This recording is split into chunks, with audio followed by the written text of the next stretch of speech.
students, Standard 7, Subject Maths, Lesson number 4, Angles and Pair of Angles. या भागात आता आपण ऑपोजिट रेज नंतर पाहणार आहोत angles in a linear pair. इथे लिनियर पेअर म्हणू शकता किंवा लाइनर पेअर म्हणू शकता. आपल्याला पुढचा भाग बघायचा आहे angles in a linear pair. आता पहा, त्यासाठी आपल्याकडे एक फिगर दिलेली आहे. अशा पद्धतीने ती फिगर म्हणजे आकृती काढलेली आहे. तर या आकृतीमध्ये आपल्याला काय दिसतोय, एक अँगल दिसतोय. त्याचं जे नाव आहे ते पहा, पी क्यू आर आणि आर क्यू एस. म्हणजे आपल्याला एकाच फिगरमध्ये दोन अँगल्स दिसत आहेत वेगवेगळे. तर या अशा पद्धतीचे दोन अँगल्स असणं हे आपण आधी शिकलेलो आहोत. त्या पेअरला आपण सप्लिमेंटरी म्हणत होतो. सप्लिमेंटरी म्हणजे का, की एका बाजूला अॅक्यूट अँगल असायचा आणि एका बाजूला ऑब्ट्यूज अँगल असायचा आणि या दोघांच्याही अँगल्सचे जे सम आहेत, बेरीज असायची, ती किती असायची, 180 डिग्री. ठीक आहे. मग हा समजा अॅक्यूट अँगल आहे 120 डिग्रीचा, ऑब्ट्यूज अँगल आहे, तर त्याच वेळी हा 60 डिग्रीचा अॅक्यूट अँगल असायला हवा. म्हणजे ह्या दोघांचंही मापाची बेरीज किती असायला हवी, 180 डिग्री. हे का असायला हवं, कारण इथून ते इथपर्यंत आपण ऑपोजिट रे मध्ये पाहिलेलं आहे. ही जर स्ट्रेट लाईन असेल तर आपल्या प्रोट्रॅक्टरमध्ये एका साइडला 0 डिग्री असतं आणि त्याच्याच दुसऱ्या साइडला 180 डिग्री आहे. म्हणजे प्रोट्रॅक्टर हा कम्प्लीट होतो. आणि जर अशी लाईन असेल तर ही 180 डिग्रीचीच असते. म्हणजे कितीही तुम्ही अँगल काढले तरी त्या अँगलच्या सगळ्यांची सम काय असणार आहे, 180 डिग्रीच असणार आहे. मग आता पहा, आपल्याला पेज नंबर 29 वर हा जो angles in a linear pair शिकायचा आहे, तिथे काही क्वेश्चन विचारले आहेत. पहा, write the names of angles in the figure along side. म्हणजे इथे या आकृतीमध्ये जे काही फिगर मध्ये दाखवलेलं आहे त्यामध्ये काही अँगल्स आहेत, दिसत आहेत अँगल, मी तुम्हाला मगाशी सांगितलं. तर त्यांची नावं लिहायची आहेत. Names of angles. मी काही इथं नावं सांगत नाही कारण का तुम्हाला माहित झाली. पुढे पाहू, what type of a pair of angles is it. इथे आपण शिकलेलो अँगल्स पेअर्स पैकी या आकृतीमध्ये तुम्हाला कोणती पेअर दिसत आहे त्याचं नाव सांगा. मग सांगा, type of a pair of angles. म्हणजे या फिगरमध्ये type of pair of angles आहे तो कोणता आहे तुम्ही ओळखायचा आहे. म्हणजे आतापर्यंत जे आपण कम्प्लिमेंटरी, सप्लिमेंटरी, ऍडजसेंट आणि ऑपोजिट रेज मध्ये कोणते काही पाहिलेले आहेत त्यापैकी याला कोणता पेअर आहे ते तुम्ही सांगायचं. एक पण असू शकतो किंवा एकापेक्षा जास्तही असू शकतो. म्हणजे ऍडजसेंट अँगल्स पेअर पण असू शकतो किंवा सप्लिमेंटरी पण असू शकतो. अशा पद्धतीने तुम्ही ते सगळे आपण शिकवलेल्या व्हिडिओमध्ये याला कोणते रूल लागू होतात त्यानुसार ह्या फिगरमध्ये कोणती पेअर आहे त्याचं नाव लिहू शकता. मग एकापेक्षा जास्त सुद्धा येऊ शकतात. त्यासाठी तुम्ही तो प्रयत्न करायचा आहे. पुढे पहा, which arms of the angles are not the common arm. आता या फिगरमध्ये which arm is not common arm. म्हणजे या आकृतीमध्ये एक बाजू अशी आहे की जी कॉमन नाहीये. मग कोणती नाहीये, एक पण असेल किंवा जास्त पण असतील. कोणती बाजू कॉमन नाहीये, ही बाजू कॉमन नाहीये का, ही नाहीये की ही नाहीये. अशा पद्धतीने दोन अँगल मध्ये कोणती बाजू कॉमन नाही ते विचारलंय. पहा पुन्हा एकदा तो प्रश्न, which arms of the angles are not the common arm.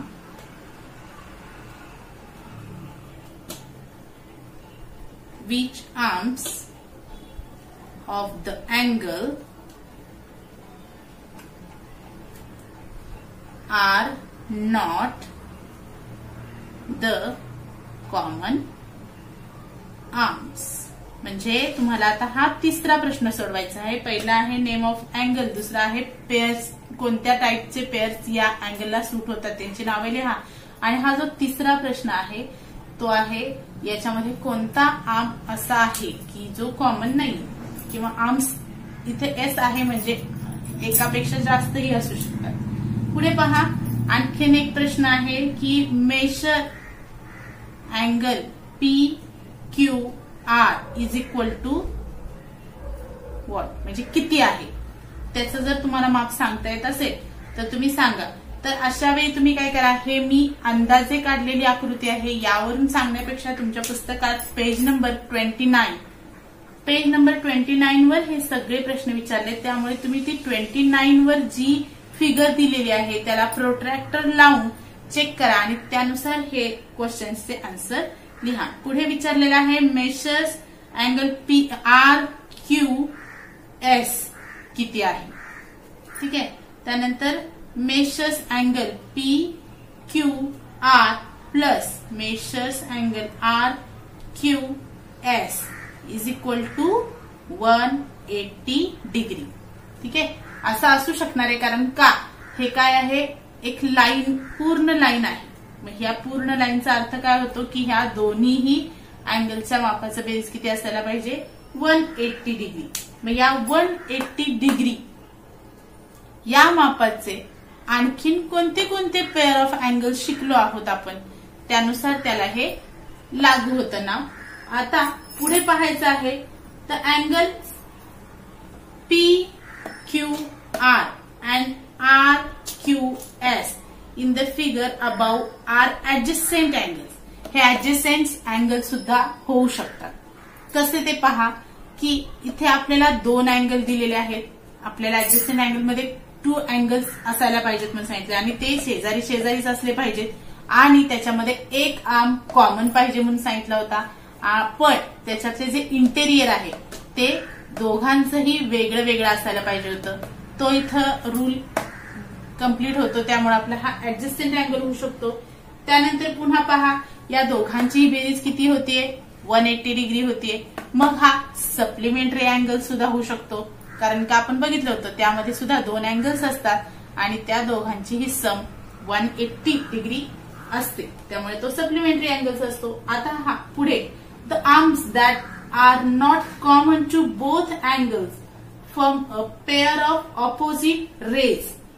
त्याचबरोबर इथं काय आहे, the arms that are not common to both angles form a pair of opposite. इथे काय झालेलं आहे की असा एक आर्म आहे की जो दोघांच्याहीतही कॉमन नाही आणि ते ऑपोजिट रेला आहे. म्हणजे पहा, हा इथून हा QS हा एक रे आहे आणि इथून हा QP हा एक रे आहे आणि हे दोन्हीही ऑपोजिट साइडला आहेत. त्यामध्ये कॉमन आर्म त्यांच्यातला कोणता नाही. PQ अलग आहे आणि QS अलग आहे, त्यामुळे इथे कॉमन काही नाहीये, तर ते बरोबर ऑपोजिट साइडला आहे. बरोबर आहे. तर असे असेल तर हा ऑपोजिट रेज मध्ये सुद्धा येतो. त्याचबरोबर पुढे we say that these angles form a linear pair. जर आपल्याला दिलेल्या फिगरमध्ये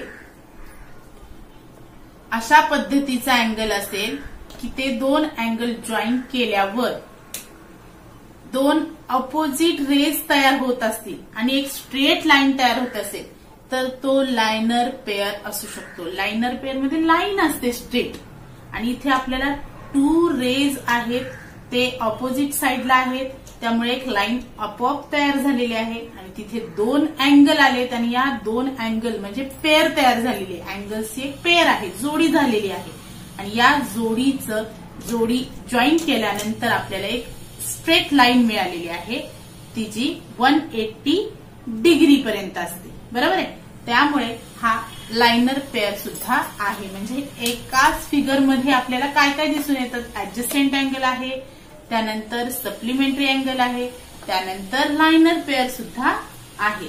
मग आता पहा, we say that these angles form a linear pair. The sum of the measures of the angles in a linear pair is 180 degree. The sum of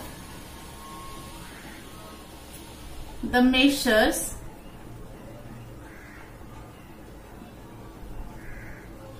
of the angles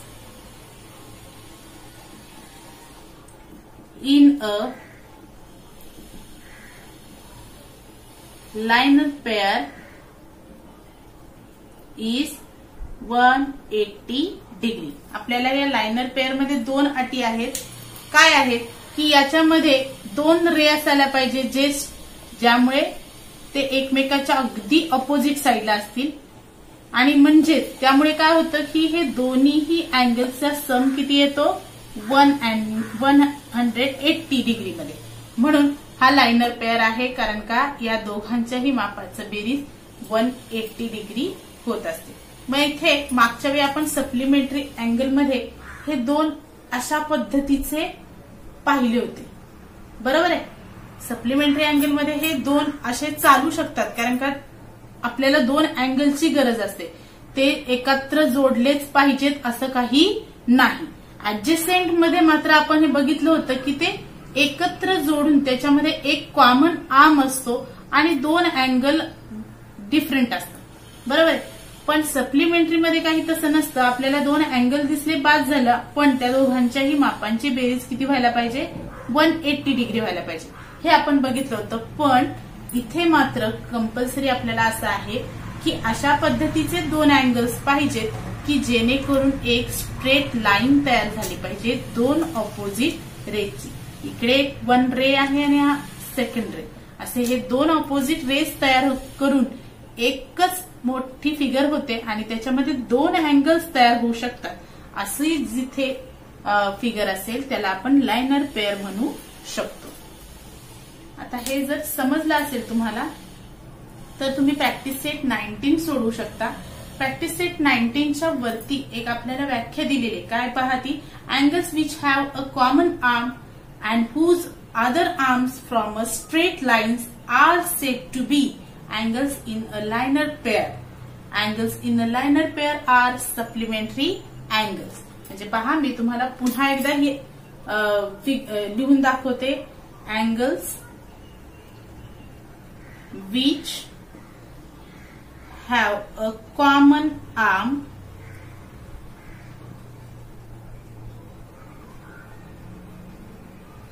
and whose other arms from a straight line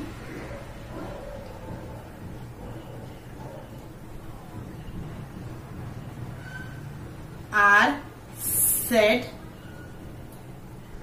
to be angles in a liner pair. Angles in a liner pair are supplementary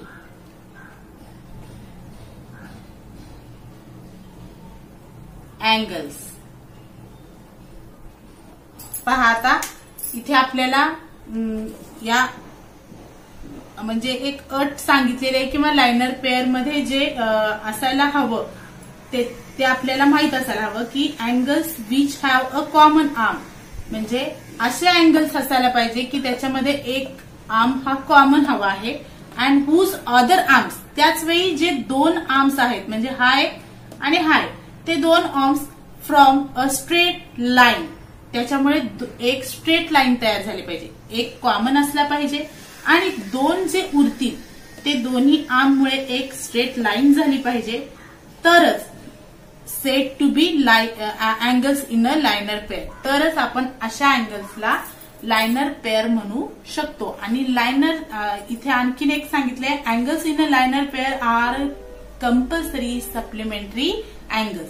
liner pair हे कधीही supplementary अँगल्सच असतात कारण का त्याचंही 180 degree आहे supplementary अँगल्सचं सम आणि इथे liner पेअरला सुद्धा 180 डिग्रीज असतं. कळालं. आता यानुसार तुम्ही प्रॅक्टिस सेट 19 सोडवू शकता. थँक्यू.